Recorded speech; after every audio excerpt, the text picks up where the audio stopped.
All right guys, today we're gonna run over the pendulum squat. So once we come into position, we want to establish our foot placement. We want our feet mid to low on the platform here, and we want them placed slightly narrower than shoulder width apart. We then want to ensure that our back is locked in on the pad.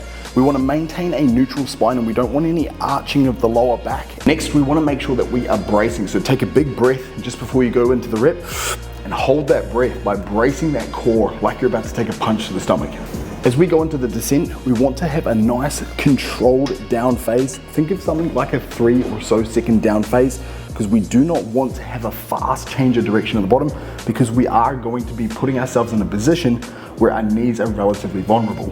As for depth, we want to get our hamstrings as close to our calves as possible. This is an ass to grass movement, guys. So guys, your movement should look like this.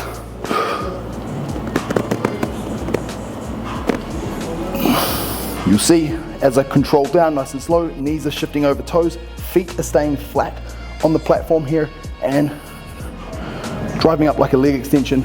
I'm contracting my quads at the top, but I'm not locking out. So just a contraction of the quads with a slight flexion in the knees to maintain the tension on the quads. And controlling down, nice neutral spine, back flat on the pad, driving up.